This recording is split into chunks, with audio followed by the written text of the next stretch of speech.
আমাদের ধর্ম আর অন্যান্য ধর্মের পার্থক্যের জায়গাটা আমি বুঝাই আগে। এই আলাপটা কোথায় পাবেন? শেখুল ইসলাম জাস্টিস মুফতি মোহাম্মদ তাকি উসমানী হাফিজাহুল্লাহ, তার লিখিত কিতাব আছে হাকিমুল উম্মতকে সিয়াসি আফকার, হাকিমুল উম্মতের রাজনৈতিক দৃষ্টিভঙ্গি। সেখানে তিনি আলোচনা করেছেন, মুফাক্কির ইসলাম মৌলানা শহীদ আবুল হাসান নদভী রাহিমাহুল্লাহ আলোচনা করেছেন, আমাদের আরো অনেক আকাবিরগণ আলোচনা।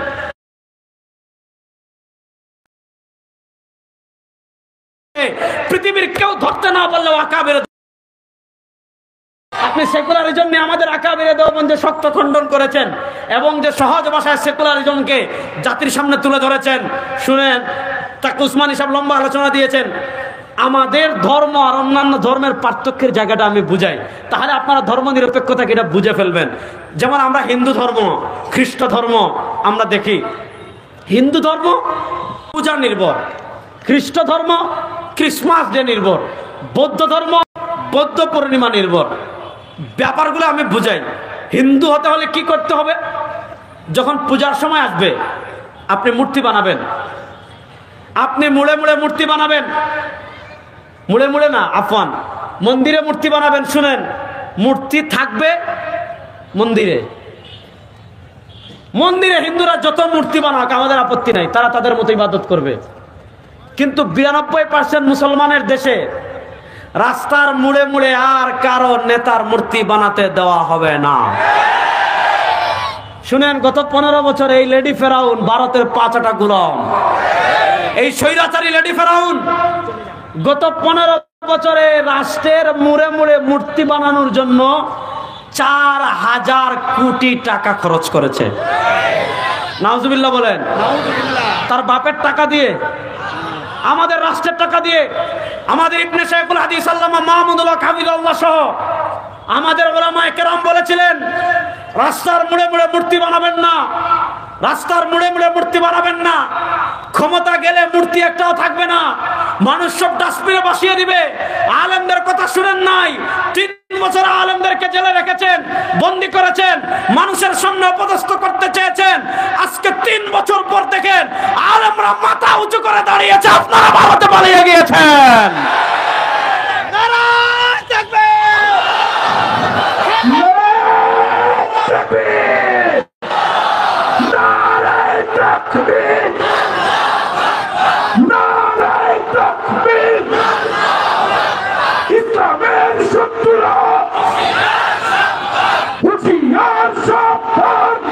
ভাই, এত ঘন ঘন স্লোগান দিলে ওয়াজ হবে না, হঠাৎ দিবেন মাঝে মধ্যে।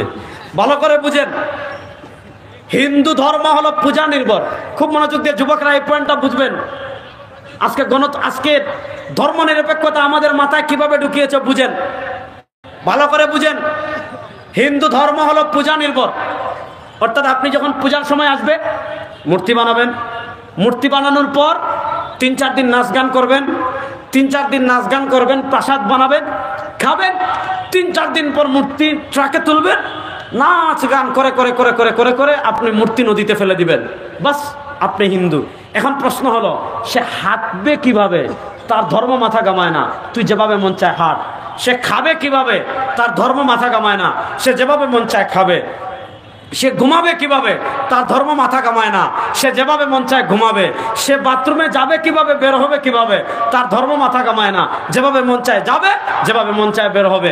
সে ব্যবসা করবে কিভাবে? তার ধর্ম মাথা কামায় না, সে যেভাবে মন চায় ব্যবসা করবে। সে রাজনীতি করবে কেমনে? তার ধর্ম মাথা কামায় না, যেভাবে মন চায় রাজনীতি করবে। সে রাষ্ট্র চালাবে কিভাবে? তার ধর্ম মাথা কামায় না, যেভাবে মন চায় চালাবে। সে সংসদ চালাবে কেমনে? তার ধর্ম মাথা কামায় না, যেভাবে মন চায় সেভাবে চালাবে। সে হাইকোর্ট সুপ্রিম কোর্ট চালাবে কেমনে? তার ধর্ম মাথা কামায় না, সে যেভাবে মন চায় এইভাবে চালাবে। সে তোমার আপনার অর্থনীতি কিভাবে চালাবে? তার ধর্ম মাথা কামায় না, যেভাবে মন চায় সেভাবে চালাবে। সে সংবিধান লিখবে কেমনে? তার ধর্ম মাথা কামায় না, যেভাবে মন চায় চালাবে। তাহলে ধর্ম কোথায়? ধর্ম শুধু মন্দিরে পূজার সময়। এই হলো হিন্দু ধর্ম। খ্রিস্ট ধর্ম কি? হযরত শেখুল ইসলাম তাকে উসমানী লিখেছেন, হাকিমুল উম্মত মুজাদ্দিদ দ্বীন ও মিল্লাত আল্লামা আশরাফ আলী থানভী রাহিমাহুল্লাহ লিখেছেন, মুফাক্কির ইসলাম মাওলানা সৈয়দ আবুল হাসান নদভী রাহিমাহুল্লাহ লিখেছেন, খ্রিস্ট ধর্ম পরিচালনার একটা মৌলিক মূলনীতি ছিল। খ্রিস্ট ধর্ম পরিচালনার একটা মৌলিক মূলনীতি ছিল কায়সার কায়সার, গির্জা গির্জা, মনোযোগ, আমাদের মসজিদ খ্রিস্টানদের গির্জা, মনোযোগ, আমাদের মসজিদ খ্রিস্টানদের গির্জা। তো খ্রিস্টানদের মৌলিক মূলনীতি ছিল কায়সর কায়সর, গির্জা গির্জা। ধর্ম পালন করতে চাচ্ছেন গির্জা, ব্যক্তি জীবনে ধর্ম পালন করতে চাচ্ছেন গির্জা, ফ্যামিলিতে ধর্ম প্র্যাকটিস করতে চাচ্ছেন গির্জা, একান্তে ধর্ম পালন করতে চাচ্ছেন গির্জা। অর্থাৎ ধর্ম গির্জার মধ্যেই থাকবে, কায়সর কায়সর, রাষ্ট্র রাষ্ট্রের মতোই থাকবে। রাষ্ট্রের আইন কি হবে? গির্জা মাথা কামাবে না। রাষ্ট্রের সংবিধান কি হবে? গির্জা মাথা কামাবে না। রাষ্ট্রের সংসদ কেমনে চলবে? গির্জা মাথা কামাবে না। রাষ্ট্রের হাইকোর্ট সুপ্রিম কোর্ট কেমনে চলবে? গির্জা মাথা কামাবে না। রাষ্ট্রের সচিবালয় কেমনে চলবে? গির্জা মাথা কামাবে না। রাষ্ট্রের অর্থনীতি কেমনে চলবে? গির্জা মাথা কামাবে না। রাষ্ট্রের বিচার ব্যবস্থা কেমনে চলবে? গির্জা মাথা কামাবে না। তাহলে ধর্ম থাকবে কোথায়? গির্জায়। রাষ্ট্রের কোনো ধর্ম থাকবে না। এর বিপরীত আমাদের ইসলাম। তাদের ধর্ম আর আমাদের ধর্মের মৌলিক পার্থক্য, এদের ধর্ম মন্দির থেকে বের হয় না, এদের ধর্ম গির্জা থেকে বের হয় না। এর বিপরীত আমাদের ইসলাম। আমি হাঁটবো কিভাবে? আমি হাঁটবো কিভাবে? ইসলামে আছে না নাই? জোরে বলেন। আমি খাবো কিভাবে? ইসলামে আছে না নাই? আমি ঘুমাবো কিভাবে? ইসলামে আছে না নাই? আমি বাথরুমে যাব কিভাবে, বের হবো কিভাবে? ইসলামে আছে না নাই? আমি বিয়ে শাদী করবো কিভাবে? ইসলামে আছে না নাই? আমি ত্যায্য সম্পত্তি বন্টন করব কিভাবে? ইসলামে আছে না নাই? আমি ব্যবসা করব কিভাবে? ইসলামে আছে না নাই? আমি রাজনীতি করব কিভাবে? এটা ইসলামে নাই। বুঝা বুঝলেন? আমি রাজনীতি করব কিভাবে? ইসলামে আছে না নাই? আমি রাষ্ট্র চালাবো কিভাবে? ইসলামে আছে না নাই? আমি সংসদ চালাবো কিভাবে? ইসলামে আছে না নাই? এখন তারা আমাদের মাথায় ঢুকাই দিয়েছে ধর্মনিরপেক্ষতা। ধর্মনিরপেক্ষতা মানে কি? ওই যে হিন্দুরা বলে ধর্ম থাকবে গির্জায়, হিন্দুরা বলে ধর্ম থাকবে মন্দিরে, খ্রিস্টানরা বলে ধর্ম থাকবে গির্জায়। এবার মুসলমানদেরকে তারা শেখায় ধর্ম নিয়ে আপনি জিলাপি খান, ধর্ম নিয়ে আপনি সিন্নি খান, ধর্ম নিয়ে আপনি মিষ্টি খান, ধর্ম নিয়ে মসজিদের মধ্যেই থাকেন, ধর্ম নিয়ে খানকার মধ্যেই থাকেন, ধর্ম নিয়ে মাদ্রাসার মধ্যেই থাকেন। হ্যাঁ, আমাদের ধর্ম আর তাদের ধর্মের পার্থক্য। আমাদের ধর্মে মাদ্রাসা কেমনে চলবে ওইটাও যেমন আছে, মসজিদ কেমনে চলবে ওইটাও যেমন আছে, গির্জা কেমনে চলবে ওইটাও যেমন আছে, রাষ্ট্র কেমনে চলবে আছে না না? এই তারা শিখাইছে ধর্মনিরপেক্ষতার ভূত। এজন্য দেখবেন আমার রেজাউল করিম সাহেব যখন, জুবাইর ভাই কই নাই এখানে, জুবাইর ভাইরা সহ জুবাইর ভাইরা যখন আসবে যে এখন থেকে রাষ্ট্রের সংসদে কালেমার পতাকা উড়াবো, বলবে হুজুর আপনি তো মসজিদে নামাজ পড়াইবেন, আপনি রাজনীতিতে কেন? বলে কি বলে না? এই কথাটা কেন আসে জানেন? এই কথাটা এখানে আসে কারণ তারা আমাদের মাথায় ঢুকাই দিছে ইসলাম মানে ইমামতি করা, ইসলাম মানে সিন্নি খাওয়া, ইসলাম মানে জিলাপি খাওয়া, ইসলাম মানে ইসালে সব করা। তাহলে প্রশ্ন হলো রাষ্ট্র কাজের, তারা বলে আমাদের সংবিধান কাজের, তারা বলে আমাদের অর্থনীতি কাজের। আমাদের ইসলাম শুধু মসজিদে থাকার জন্য আসে নাই, সব তন্ত্রমন্ত্রের উপর ইসলামকে আপনারা বিজয় করতে প্রস্তুত আছেন তো ইনশাআল্লাহ? আল্লাহ তাআলা দিন বিজয় করার তৌফিক আমাদের সবাইকে দান করেন। তাহলে সেকুলারিজমের নাকপাশ ছিন্ন করার প্রয়োজন বাংলাদেশে আছে না নাই? শুনুন, আজকে আমি একটা চ্যালেঞ্জ দিয়ে যাই। হ্যাঁ ইনশাআল্লাহ, সবর, কথাটা ভালো করে বুঝেন। আজকে আমি একটা কথা আপনাদেরকে স্পষ্ট করে বলি। গত 15 বছর আপনারা শুনেছেন ধর্ম নিরপেক্ষতা আমাদের মুক্তিযুদ্ধের চেতনা। শুনেন নাই? আপনারা যদি কথা না বলেন আমি আগাবো কিভাবে? ওয়াজ তো শুরুই করলাম না এখনো, এখন যদি ক্লান্ত হয়ে যান। আপনারা শুনেন নাই যে ধর্ম নিরপেক্ষতা আমাদের মুক্তিযুদ্ধের চেতনা? জীবনেও না। ধর্ম নিরপেক্ষতা কখনো আমাদের মুক্তিযুদ্ধের চেতনা না। আমি বাংলাদেশের সব সহভাগীদেরকে 1 কোটি টাকার চ্যালেঞ্জ দিব। আমি বাংলাদেশের সব ভারতীয় দালালদের 1 কোটি টাকার চ্যালেঞ্জ পলোগ্রাউন্ড ময়দানে দিয়েছি। পলোগ্রাউন্ড ময়দানে চট্টগ্রামের লক্ষ মুসলমানদের সামনে দিয়ে এসেছি। আমার এই বক্তব্য ব্যাপক প্রচার হয়েছে।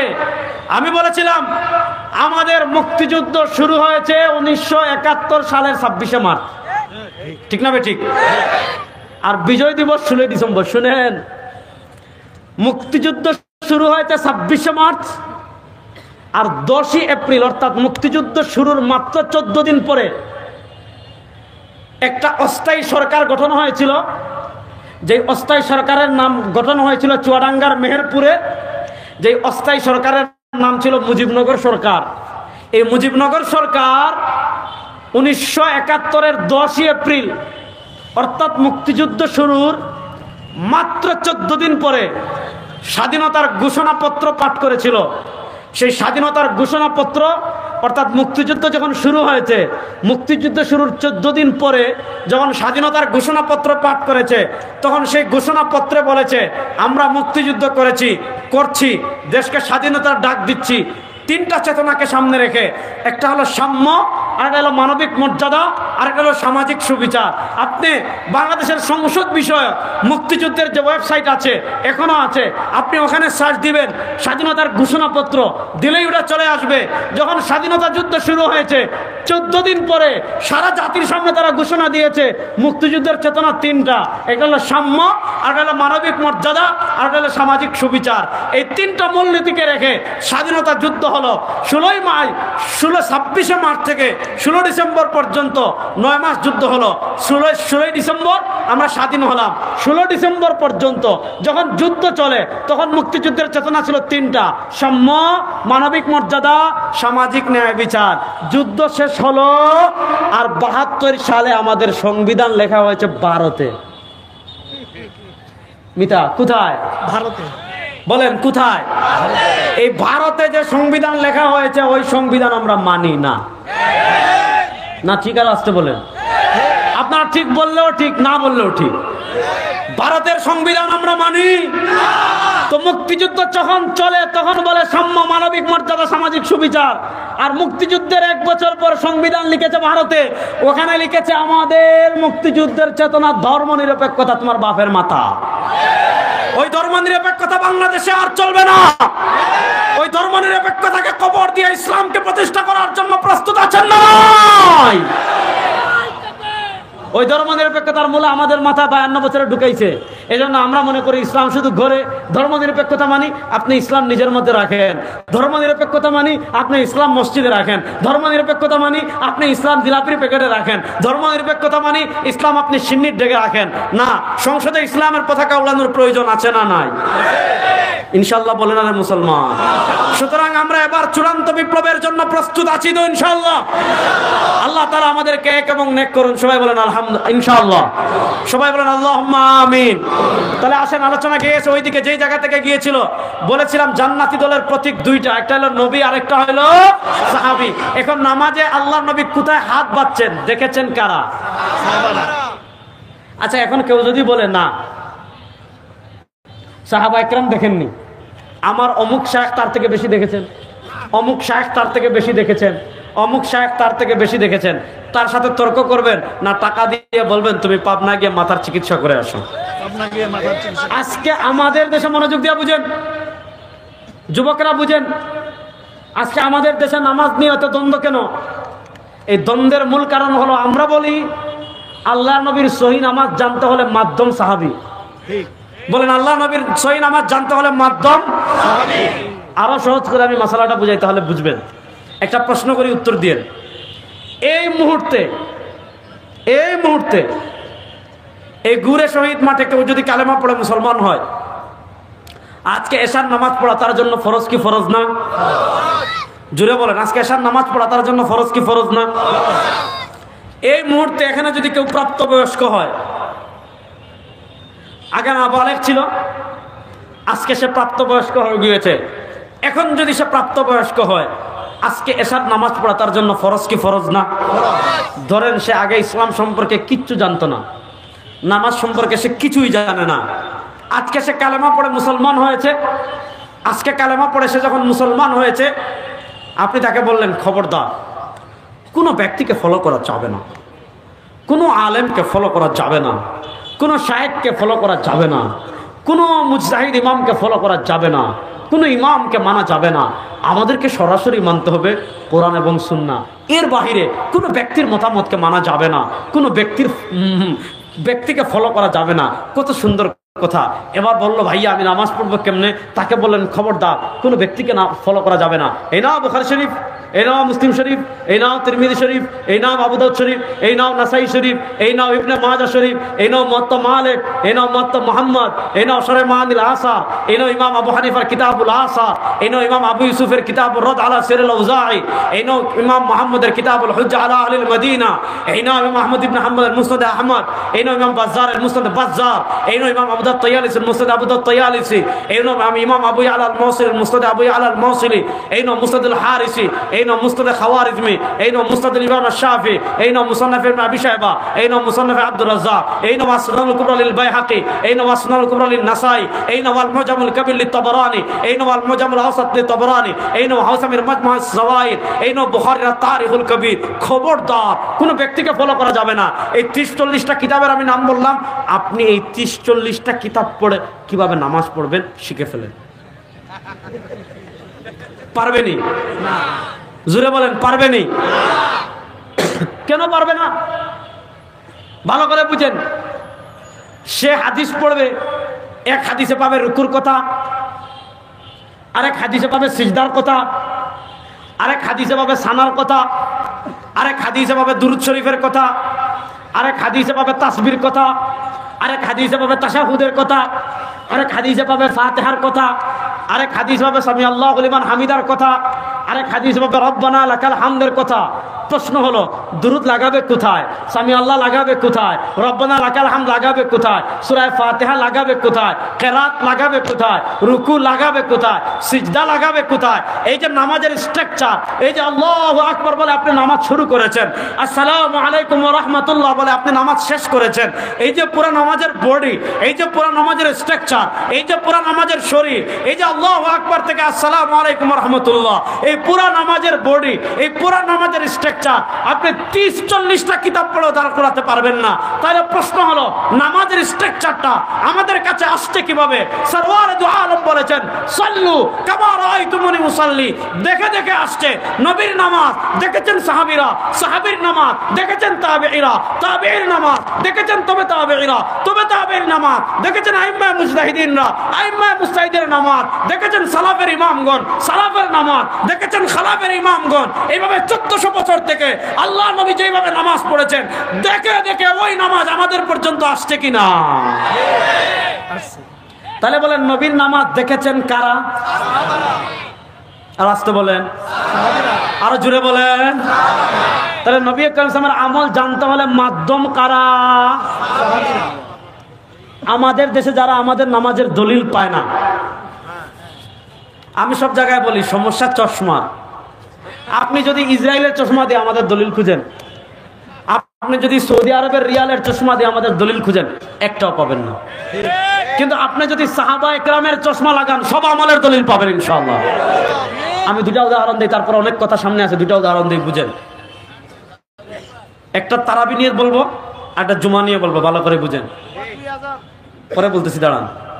জুমার নামাজের আগে আমরা সুন্নত পড়ি কয় রাকাত? 4 রাকাত। আপনারা পড়েন না মনে হয়? তাহলে আমার সাথে জোরে বলেন, জুমার আগে আমরা সুন্নত পড়ি কয় রাকাত? 4 রাকাত। জুমার পরে সুন্নত পড়ি কয় রাকাত? 4 রাকাত। আচ্ছা, কেউ যদি সারা জীবন জুমার নামাজ না পড়ে, জুমার নামাজের আগে সুন্নত না পড়ে, আমার কিছু হবে? কিয়ামতের দিন আল্লাহ আমাকে জিজ্ঞেস করবেন না। আপনি না পড়েন, আমার কিছু যায় আসে না। কিন্তু আমরা যারা পড়ি, জুমার আগে সুন্নত পড়ি 4 রাকাত, জুমার পরে সুন্নত পড়ি 4 রাকাত। আপনি যদি আমার নামাজকে জাল বলেন, আপনি যদি বলেন আমারটা হাদিসে নাই, আপনি যদি মনে করেন আমারটা সহিহ হাদিস বিরোধী, তাহলে আপনার সাথে আমার কিছু আলাপ আছে না নাই? কেমন আলাপ বুঝেন? প্রশ্ন হলো আমরা জুমার আগে সুন্নত পড়বো কিনা? মনোযোগ, আমরা জুমার আগে সুন্নত পড়বো কিনা? উত্তর সহজ। যদি নবী করিম সাল্লাল্লাহু আলাইহি ওয়াসাল্লাম পড়েন আমরা পড়বো, আর নবী করিম সাল্লাল্লাহু আলাইহি ওয়াসাল্লাম যদি না পড়েন আমরা পড়বো না। এবার প্রশ্নের উত্তর ভালো করে দিয়ে মনোযোগ, প্রশ্নের উত্তর ভালো করে দিয়ে। আল্লাহ নবী সাল্লাল্লাহু আলাইহি ওয়াসাল্লাম, আল্লাহ নবী সাল্লাল্লাহু আলাইহি ওয়াসাল্লাম, আল্লাহ নবী সাল্লাল্লাহু আলাইহি ওয়াসাল্লাম জুমার আগে সুন্নত পড়েছেন কি পড়েন নাই? পড়লে কত রাকাত পড়েছেন দেখেছেন কারা? বলেন দেখেছেন কারা? এবার একজন সাহাবীর নাম আমি বলি, দেখেন তো চিনেন কিনা? হযরতে আলী। নাম কারা কারা শুনেন নাই দেখে হাত তুলেন তো। সবাই শুনে। হযরত আলী রাদিয়াল্লাহু তাআলার নাম কারা কারা শুনছেন দেখে হাত তুলি তো একটু। হযরত আলী রাদিয়াল্লাহু তাআলাকে আমরা চিনি কি চিনি না? তিনি কত বড় সাহাবী, সরওয়ারে দু আলম। তাকে বলেছেন, ইয়া আলী আনতা মিন্নি বিমানজিলাতি হারুন মিন মূসা ইল্লা আন্নাহু লা নাবিয়্যা বাদি। সরওয়ারে দু আলম সাল্লাল্লাহু আলাইহি ওয়াসাল্লাম হযরত আলীর পরিচয় দিতে গিয়ে বলেছেন, ওয়া আলী আনতা মিন্নি বিমানজিলাতি হারুন মিন মূসা। মূসা আলাইহিস সালামকে সহযোগিতা করার জন্য আল্লাহ তার ডান হাত বানিয়েছিলেন তার ভাই হারুনকে, আর আল্লাহ আমার ডান হাত বানিয়েছেন আমার ভাই আলীকে। পার্থক্য হলো ইল্লা আন্নাহু লা নাবিয়্যা বাদি, মূসার পরে তার ভাই হারুন নবী হয়েছেন, কিন্তু আমাদের নবীর পরে আর কোন নবী নাই। তাহলে যেই আলী এত জালিলুল কদর সাহাবী, আল্লাহর নবীর আপন জামাতা, আল্লাহর নবীর আপন চাচাতো ভাই, বাচ্চাদের মধ্যে সবার আগে তিনি ইসলাম গ্রহণ করেছেন। আচ্ছা আপনারা বলেন তো, আল্লাহ নবী ইসলাম জুমার আগে সুন্নত পড়েছেন কি পড়েন নাই? পড়লে কত রাকাত পড়েছেন? হযরতে আলী জীবনে দেখেন নাই। দেখছেন? মিতা কথা তো বলতেছেন আল্লাহ। বলেন হযরত আলী রাদিয়াল্লাহু তাআলা দেখেছেন কি দেখেন নাই? এবার আপনারা যারা দলিল পান না, আমি একটা কিতাবের নাম বলি, খুলেন। আজকে মৌলিক সমস্যা হলো মূর্খতা। আমাদের দেশে এমন বহু মানুষ আছে দু চারটা বাংলা চটি বই পড়ে শায়েখ আছে না নাই? কিতাবের নাম হলো কিতাবুল ফাওয়াইদ, লিখেছেন ইমাম আবুল হাসান খিলাই রাহিমাহুল্লাহ। হাদিস এনেছেন হযরত আলী থেকে। এই হাদিস জয়ীফ না, এই হাদিসকে ইমাম ইরাকি তারাহুত তাসরিবে হাসান বলেছেন। এই হাদিসকে ইমাম ইবনুল মুলাক্কিন আল বদরুল মুনির ফি তাখরিজ আহাদিসির রাফিল কবির হাসান বলেছেন। এই হাদিসকে শাইখ মুনাবি হাসান বলেছেন। হযরত আলী রাদিয়াল্লাহু তাআলা বলেন, আমি নিজের চোখে দেখেছি, কানা রাসূলুল্লাহ সাল্লাল্লাহু আলাইহি ওয়াসাল্লাম ইউসাল্লি ক্বাবলা আল জুমআতি আরবাআন ওয়া বা'দাহা আরবাআন ওয়া ইয়াজআলু তাসলিমা ইল্লা ফি আখিরিহিন্না। হযরত আলী রাদিয়াল্লাহু তাআলা বলেন, আমি নিজের চোখে দেখেছি, কানা রাসূলুল্লাহ সাল্লাল্লাহু আলাইহি ওয়াসাল্লাম ইউসাল্লি ক্বাবলা আল জুমআতি আরবাআন ওয়া বা'দাহা আরবাআন। নবী করিম সাল্লাল্লাহু আলাইহি ওয়াসাল্লাম জুমার আগেও সুন্নাত পড়েছেন 4 রাকাত, ওয়া বা'দাহা আরবাআন, জুমার পরেও সুন্নাত পড়েছেন 4 রাকাত, ওয়া ইয়াজআলু তাসলিমা ইল্লা ফি আখিরিহিন্না। আল্লাহ নবী সাল্লাল্লাহু আলাইহি ওয়াসাল্লাম যে 4 রাকাত সুন্নাত পড়েছেন, এক সালামে পড়েছেন। এই হাদিস হাসান। এবার আলী রাদিয়াল্লাহু তাআলা বলেন, আমি দেখেছি নবী জুমার আগে 4 রাকাত সুন্নাত পড়েছেন। এবার বাংলাদেশের কোন শায়েখ ধরেন, আব্দুর রাজ্জাক কুরেশি সাহেব বলেছেন, ধরেন মুজাফফর বিন মুহসিন সাহেব বলেছেন, ধরেন আকরামুজ্জামান বিন আব্দুল সালাম বলেছেন, ধরেন নাসিরউদ্দিন আলবানী বলেছেন, ধরেন অন্য কোন শায়েখ বলেছেন জুমার আগে সুন্নাত নাই। এবার আপনি যদি মনে করেন আলী রাদিয়াল্লাহু তাআলা থেকে ওই শায়েখরা হাদিস বেশি বুঝছেন, আপনার সাথে আমি তর্ক করব না। আমার থেকে 5000 টাকা নেন আর সোজা পাবনায় গিয়ে চিকিৎসা করেন। তাহলে বলেন আল্লাহ নবী সাল্লাল্লাহু আলাইহি ওয়াসাল্লামের আমল জানতে হলে মাধ্যম কারা? আরেকটা উদাহরণ দিলে আরো সহজ করে বুঝবে। আমরা বিতরের নামাজ পড়ি কয় রাকাত? 1 রাকাত আমরা পড়ি না। আমরা বিতরের নামাজ পড়ি কয় রাকাত? কেউ যদি 1 রাকাত পড়ে তার ইচ্ছা, আমার কিছু করার নেই। কেউ যদি না পড়ে আমাদের কিছু হবে? কিন্তু মনোযোগ, আমার আলোচনার পয়েন্ট বুঝেন। আল্লাহ নবী সাল্লাল্লাহু আলাইহি ওয়াসাল্লাম বিতরের নামাজ 1 রাকাত পড়েছেন নাকি 3 রাকাত পড়েছেন দেখেছেন কারা? পয়েন্ট বলেন। আল্লাহ নবী ইসলাম বিতরের নামাজ 1 রাকাত পড়েছেন নাকি 3 রাকাত পড়েছেন দেখেছেন কারা? এবার আরেকটা মাসালা শিখেন। আল্লাহ নবী সাল্লাল্লাহু আলাইহি ওয়াসাল্লাম ফরজ নামাজ পড়তেন মসজিদে, সুন্নত ওয়াজিব নফল এগুলো পড়তেন ঘরে। আল্লাহ নবী সাল্লাল্লাহু আলাইহি ওয়াসাল্লাম আমাদেরকে নির্দেশনা দিয়েছেন। কি নির্দেশনা? লা তাজআলু বুয়ুতাকুম কুবুরা, লা তাজআলু বুয়ুতাকুম কুবুরা, লা তাজআলু বুয়ুতাকুম কুবুরা। তোমাদের ঘরকে কবর বানাইও না। মানে আল্লাহ নবী সাল্লাল্লাহু আলাইহি ওয়াসাল্লাম ফরজ পড়তেন মসজিদে, নফল সুন্নত ওয়াজিব এগুলা পড়তেন বিতিরে ঘরে। আমাদের ইমামে আযম আবু হানিফা রাহিমাহুল্লাহর মাযহাব হলো, যদি বিতির নফল ওয়াজিব সুন্নত এগুলা যদি ঘরে পড়ার সুযোগ থাকে ঘরে পড়া উত্তম। আর যদি দেখেন মসজিদে না পড়ে ঘরে গেলে পড়তে নাও পারেন, মসজিদে পড়ে ফেলবেন। এবার মাসালা বুঝেন। আল্লাহ নবী সাল্লাল্লাহু আলাইহি ওয়াসাল্লাম বিতিরের নামাজ পড়তেন ঘরে, মনোযোগ। আল্লাহ নবী সাল্লাল্লাহু আলাইহি ওয়াসাল্লাম বিতিরের নামাজ পড়তেন ঘরে, মনোযোগ। আল্লাহ নবী সাল্লাল্লাহু আলাইহি ওয়াসাল্লাম বিতিরের নামাজ পড়তেন ঘরে। এবার তিনি ঘরে বিতিরের নামাজ পড়েছেন, তিনি 1 রাকাত পড়লেন নাকি 3 রাকাত পড়লেন? আম্মা জান আয়েশা জীবনে দেখেন নাই। না দেখছেন? আম্মাজান আয়েশা দেখেছেন কি দেখেন নাই? দেখেছেন। সবচেয়ে কম দেখেছেন না সবচেয়ে বেশি দেখেছেন? এবার হাদিস শুনেন। এই হাদিস পৃথিবীর নাম্বার 1 একটা সহিহ হাদিসের ভিতর একটা। এটা শুধু সহি না, সহির বাপ। ইমাম তিরমিজি রাহিমাহুল্লাহ তিরমিজি শরীফের 106 নম্বর পৃষ্ঠায় ইবনে আব্বাস থেকে হাদিস এনেছেন, আম্মা জান আয়েশা রাদিয়াল্লাহু তাআলা থেকে হাদিস এনেছেন। একদল তাবিঈ, যারা সাহাবী না তাবিঈ, সাহাবী বলা হয় যারা নবীকে দেখেছেন, তাবিঈ বলা হয় যারা নবীকে দেখেন নাই সাহাবীকে দেখেছেন। এক জামাত আম্মা জান আয়েশা রাদিয়াল্লাহু তাআলার কাছে আসছেন। আয়েশা বলেছেন, আম্মা জান আয়েশা আপনি বলেন তো, বিআইয়ি শাইইন কানা ইউতিরু রাসূলুল্লাহ সাল্লাল্লাহু আলাইহি ওয়াসাল্লাম, আপনি বলেন তো আল্লাহ নবী সাল্লাল্লাহু আলাইহি ওয়াসাল্লাম বিতরের নামাজ কেমনে পড়েছেন? যেহেতু ঘরে পড়েছেন, আপনি বেশি দেখেছেন, আপনি বলেন তো নবী করিম সাল্লাল্লাহু আলাইহি ওয়াসাল্লাম বিতরের নামাজ কেমনে পড়েছেন?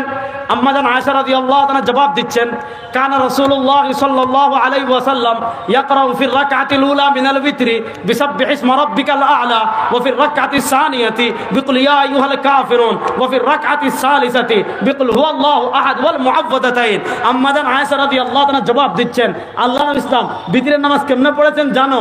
কানা ইয়াকরাউ ফির রাকআতিল উলা মিনাল বিতরি, আল্লাহ নবী সাল্লাল্লাহু আলাইহি ওয়াসাল্লাম বিতরের নামাজের প্রথম রাকাতে পড়েছেন সাব্বিহ ইসমা রাব্বিকাল আ'লা ওয়া ফির রাকআতিস সানিয়াতি, দ্বিতীয় রাকাতে পড়েছেন কুল ইয়া আইয়ুহাল কাফিরুন ওয়া ফির রাকআতিস সালিসাতি কুল হুয়াল্লাহু আহাদ, তৃতীয় রাকাতে পড়েছেন কুল হুয়াল্লাহু আহাদ। আম্মা জান আয়েশা ভেঙ্গে ভেঙ্গে বলতেছেন, আল্লাহ নবী প্রথম রাকাতে পড়েছেন এই সূরা, দ্বিতীয় রাকাতে এই সূরা, তৃতীয় রাকাতে এই সূরা।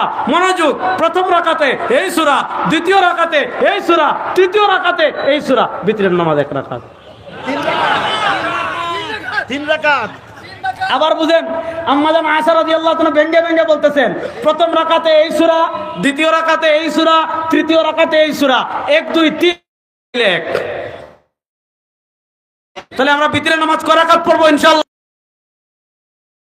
হাদিস ভালো করে বুঝেন। আল্লাহ নবী ইসলাম 2 রাকাত করে তাহাজ্জুদ পড়তেন, সালাতুল লাইলি মাসনা মাসনা মাসনা ফাসাইদান, 2 রাকাত 2 রাকাত 2 রাকাত করে পড়তেন।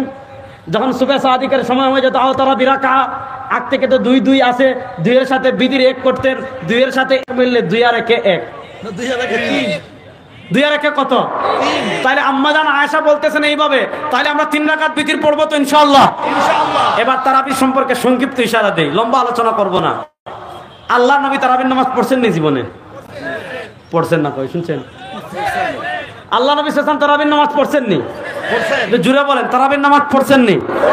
আচ্ছা, আল্লাহ নবী সাল্লাল্লাহু আলাইহি ওয়াসাল্লাম তারাবির নামাজ যে পড়লেন, তিনি 8 রাকাত পড়লেন নাকি 20 রাকাত পড়লেন নাকি 40 রাকাত পড়লেন নাকি 100 রাকাত পড়লেন? দেখেছেন কারা? সাহাবারা। জুড়ে বলেন, সাহাবারা। আর কি জুড়ে বলেন? হ্যাঁ, আমরা সাহাবায়ে কেরামকে এজন্য হক এবং বাতিলের মধ্যে পার্থক্য সৃষ্টিকারী মানি। দেখেন, আপনি 8 রাকাত পড়েন আপনার ইচ্ছে, আপনি 4 রাকাত পড়েন আপনার ইচ্ছে। আমরা কখনো কাউকে বাধা দিছি? জীবনে বাধা দিইনি। সে নামাজ কি? কিন্তু আমরা 20 রাকাত কেন পড়ি এটা বুঝেন? আচ্ছা, আপনাদের কি মনে হয় আল্লাহ নবী ইসলাম তারাবি 8 রাকাত পড়লেন নাকি 20 রাকাত পড়লেন? হযরতে ওমর রাদিয়াল্লাহু তাআলা, আলী রাদিয়াল্লাহু তাআলা, ইবনে মাসউদ রাদিয়াল্লাহু তাআলা, আনাস ইবনে মালিক রাদিয়াল্লাহু তাআলা ওনারা জীবনে দেখেন নাই। তিরমিজি শরীফের 108 নম্বর পৃষ্ঠা, কিতাবুস সাওম, কিতাবুস সাওম, বাবু কিয়ামে রমাদান। ইমাম তিরমিজি মাত্র 279 হিজরিতে ইন্তেকাল করেছেন। ইসলামের প্রথম 250 বছরের আমল ইমাম তিরমিজি বর্ণনা করছেন। ইমাম তিরমিজি হানাফি না। ইমাম তিরমিজি রাহিমাহুল্লাহ তিরমিজি শরীফের কিতাবুস সাওম বাবুন মা জা ফি কিয়ামে রমাদান অধ্যায়ে ইসলামের প্রথম 200-250 বছরের আমল বর্ণনা করেছেন। সাহাবায়ে কেরামের আমল বর্ণনা করতে গিয়ে ইমাম তিরমিজি বলেছেন, ওয়াখতালাফা আহলুল ইলম ফি কিয়ামে রমাদান ফারাআ বা'দুম মান ইউসাল্লি 41 রাকআতান মিনাল বিত ওয়া আকসারুন নাস আলা মা রুইয়া আন আলী ওয়া উমর ওয়া গায়রিহিমা মিন আসহাবিন নবী আন্নাহুম ইউসাল্লুনা 20 রাকআতান। ইমাম তিরমিজি রাহিমাহুল্লাহ বলেন, সাহাবায়ে কেরামের ভিতর তারাবি নিয়ে 2টা মত ছিল। বলেন, সাহাবায়ে কেরামের ভিতর তারাবি নিয়ে মত ছিল কয়টা? 2টা। একটু জোরে বলেন, সাহাবায়ে কেরামের ভিতর তারাবি নিয়ে মত ছিল কয়টা? 2টা। ইমাম তিরমিজি বলেন, ওয়াখতালাফা আহলুল ইলম ফি কিয়ামে রমাদান, রমাদানের তারাবি নিয়ে সাহাবায়ে কেরামের ভিতর আহলুল ইলম যারা, তাবেঈদের ভিতর আহলুল ইলম যারা, তবে তাবেঈর ভিতর আহলুল ইলম যারা, ইসলামের প্রথম 250 বছরের আহলুল ইলম যারা, তাদের 2টা মত। ফারাআ বা'যুহুম, মাদ্রাসার ছাত্ররা বলো, বা'য অর্থ কি? কিছু। বলেন না, বা'য অর্থ কি? কিছু। কিছু সাহাবায়ে কেরামের মত, কিছু তাবেঈদের মত, কিছু তবে তাবেঈর মত আইয়ুসাল্লিয়া 41 রাকাতাম মাআল বিত, কিছু সাহাবীর মত, কিছু তাবেঈর মত, কিছু তবে তাবেঈর মত আপনি তারাবি পড়বেন বিতির 41 রাকাত। কয় রাকাত? 41। এই 41 এর ভিতর আপনি বিতির 3 বাদ দেন, তারাবি হলো 38। তো কিছু সাহাবার মতে তারাবি 38। এরপরে খেয়াল করেন ওয়া আকসারুন নাস, অধিকাংশ সাহাবার মত, আকসার মানে অধিকাংশ, ওয়া আকসারুন নাস অধিকাংশ সাহাবার মত, মনোযোগ, ওয়া আকসারুন নাস অধিকাংশ সাহাবার মত কার উপর? আলামার রুইয়া, যে মতটা বর্ণিত হয়েছে আন উমর ইবনুল খাত্তাব রাদিয়াল্লাহু তাআলা থেকে, ও আলী রাদিয়াল্লাহু তাআলা থেকে, শুধু আলী এবং উমর না, ওয়া গায়রিহিমা মিন আসহাবিন নবী সাল্লাল্লাহু আলাইহি ওয়াসাল্লাম, আলী এবং উমর রাদিয়াল্লাহু তাআলা ছাড়াও অধিকাংশ সাহাবায়ে কেরাম থেকে বর্ণিত হয়েছে 20 রাকাতান, তারাবির নামাজ 20 রাকাত। সুবহানাল্লাহ। বলেন তারাবির নামাজ কয় রাকাত? 20 রাকাত। তাহলে সাহাবায়ে কেরামের ভিতর মত পাইলাম কয়টা? 2টা। কথা কয় না? 2টা। সাহাবায়ে কেরামের ভিতর মত পাইলাম কয়টা? 2টা। কিছু সাহাবীর মতে 38 আর অধিকাংশ সাহাবায়ে কেরামের মতে 20। কুল্লু যালিকা ওয়াসিউন ইনদাহুম, 20 ঠিক 38 ঠিক। আপনার 20 পোষাচ্ছে না, 38 পড়েন কেন? দুইটাই সাহাবায়ে কেরাম থেকে প্রমাণিত। আচ্ছা, এবার আল্লাহ তো আমাদের মাথায় মগজ দিছে, আল্লাহ আমাদের কারো মাথায় গোবর দেয় নাই। আল্লাহ কারো মাথায় গোবর দিছেন না। আচ্ছা আপনারা বলেন, বলেন বলেন বলেন, মনোযোগ। আল্লাহর নবী সাল্লাল্লাহু আলাইহি ওয়াসাল্লাম, মনোযোগ মনোযোগ, আল্লাহর নবী সাল্লাল্লাহু আলাইহি ওয়াসাল্লাম তারাবি যদি 8 রাকাত পড়তেন, তাহলে সবার আগে তারাবি 8 রাকাত পড়তেন কারা? সাহাবারা। বলেন সাহাবারা। অথচ একজন সাহাবীও 8 রাকাত তারাবি পড়েন। আমার কথা না, ইমাম তিরমিজির কথা, আমার কথা না, ইবনে আব্দুল বার মালিকির কথা। এখন প্রশ্ন হলো, সাহাবায়ে কেরামের যুগে যদি 8 রাকাতের মত থাকতো, ইমাম তিরমিজি বলতেন মত 3টা, কারো মতে 8, কারো মতে 38, কারো মতে 20। ইমাম তিরমিজি মতামত বলতে গিয়ে বলেছেন সাহাবায়ে কেরামের ভিতর মত 2টা, কিছু সাহাবার মতে 38 আর অধিকাংশ সাহাবায়ে কেরামের ভিতর মত 20। এবার পদ 2টা, হয় 20 পড়ে, না হয় 38। এখন যদি আপনি মনে করেন না অমুক সাহাবী অমুক শায়েখ সাহাবায়ে কেরাম থেকে বেশি দিন বুঝছেন, ভাই আমি আপনার সাথে কখনো তর্ক করব না। আল্লাহ তাআলা আমাদেরকে সাহাবায়ে কেরামের অনুসরণ করার তৌফিক দান করুন। আজকে আপনি এমন ইসলাম বুঝলেন যে ইসলাম সাহাবায়ে কেরামকে ওভারটেক করে ফেললেন। শুনেন, এখন দলিল দিবে, বুখারী শরীফে আছে। বুখারী শরীফে কি আছে? মা কানা ইয়াজিদু ফি রমাদান। আম্মা জান আয়েশাকে জিজ্ঞেস করা হয়েছে আল্লাহর নবী রাতের নামাজ কেমনে পড়তেন? আম্মা জান আয়েশা জবাব দিচ্ছেন মা কানা ইয়াজিদু ফি রমাদান ওয়ালা ফি গায়রি আলা 11 রাকাতান। আল্লাহ নবী রমজান এবং রমজান ছাড়া 11 রাকাতের বেশি পড়তেন না। তাহলে সহজ কথা, এই হাদিসে এমন নামাজের কথা বলা হচ্ছে যে নামাজ রমজানে পড়া হয়, রমজান ছাড়াও পড়া হয়। আপনাদের জীবনে তারাবি রমজান ছাড়া পড়ছেন না? রমজানে পড়া হয়, রমজান ছাড়াও পড়া হয় যে নামাজ, ওই নামাজের নাম তাহাজ্জুদ। ওই নামাজের নাম কি?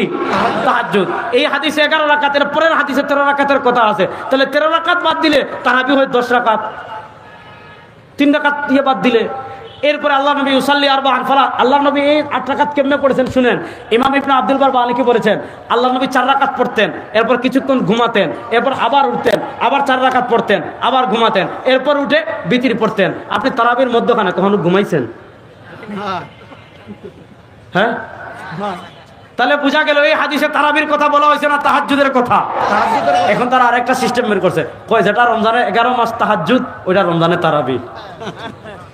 দেখেন তাহাজ্জুদ কোরআন দ্বারা প্রমাণিত, ফাতাহাজ্জাত বিহি নাফিলাতাল লাক আসা আন ইয়াবআসাকা রাব্বুকা মাকামান মাহমুদা। তাহাজ্জুদ কোরআন দ্বারা প্রমাণিত, আর তারাবি প্রমাণিত হাদিস দিয়ে। সানানতু লাকুম কিয়ামা, তাহাজ্জুদ ফরজ নামাজের আগে তাহাজ্জুদ ছিল ফরজ, ঠিক কি না? তাহলে একটা আসছে হিজরতের আগে, আরেকটা আসছে হিজরতের পরে। একটা প্রমাণ কোরআন দিয়ে, আরেকটা প্রমাণ হাদিস দিয়ে। একটা পড়া হয় রাতের প্রথম ভাগে, আরেকটা পড়া হয় রাতের শেষ ভাগে, দুটা এক। আল্লাহ তাআলা সাহাবায়ে কেরামের মতো ইসলাম পালন করার তৌফিক আমাদের সবাইকে দান করেন। তাহলে নবীর নামাজ দেখেছেন কারা? আর আসতে বলেন, নবীর নামাজ দেখেছেন কারা? জুড়ে বলেন না, নবীর নামাজ দেখেছেন কারা? সাহাবীর নামাজ দেখেছেন কারা? এই একজন মহান তাবিঈ হলেন আমাদের ইমামে আজম আবু হানিফা রাহিমাহুল্লাহ। ইমামে আজম আবু হানিফা রাহিমাহুল্লাহ কত বড় তাবিঈ শুনেন, ইমামে আজম আবু হানিফা কত বড় আলেম শুনেন। এবার বুঝেন, নবীর নামাজ দেখেছেন সাহাবীরা, সাহাবীর নামাজ দেখেছেন তাবিঈরা। ইমামে আজম আবু হানিফা তিনি তাবিঈ, এই কথা বলেছেন ইমাম শামসুদ্দিন যাহাবী সিয়ারুল আলামিন নুবালায়, এই কথা বলেছেন ইমাম ইবনে হাজার তাহযীবুত তাহযীবে, এই কথা বলেছেন ইমাম ইবনে হাজার হাইদামে আল খায়রাতুল হিসানে, এই কথা বলেছেন ইমাম সুয়ুতী তাবিজুস সাহিফাতে, এই কথা বলেছেন শেখ সালেহ আশ-শামী উকুদুল জুবানে, এই কথা বলেছেন আপনার ইমাম ইবনে আব্দুল বার মালিকি আল ইনতিকা ফি বায়ান ফাদাইল আইম্মাতিস সালাসাতিল ফুকাহা। তোমরা যারা আজকে দুই চার পাতা বাংলা চটি বই পড়ে ইমামে আজম আবু হানিফার সমালোচনা করো, তোমাদেরকে আমরা আমাদের পায়ের তোলা মনে করি না। ইমামে আজম আবু হানিফা কত বড় আলেম। আল্লাহ নবী সাল্লাল্লাহু আলাইহি ওয়াসাল্লামের কাছে একদিন হযরতে সালমান ফারসি বসা, সুবহানাল্লাহ পড়েন। সুবহানাল্লাহ, হাদিসটা বলার আগে সুবহানাল্লাহ পড়েন। সুবহানাল্লাহ। আল্লাহ নবী সালমান ফারসির পিঠে হাত রেখে বলেন, লাউ কানাল ইলমু বিস সুরাইয়া, ইলম যদি সুরাইয়া তারকায় উঠে যায়, লানালাহু আবনাউ লানালাহু রাজুলুম মিন আবনায়ে ফারস, আল্লাহ এই সালমান ফারসির বংশে এমন একজন আলেম পাঠাবেন, সুরাইয়া তারকা থেকে ইলম আবার দুনিয়াতে নামিয়ে নিয়ে আসবে। সুবহানাল্লাহ। মুহাদ্দিসিনে কেরাম বলেছেন সালমান ফারসির বংশে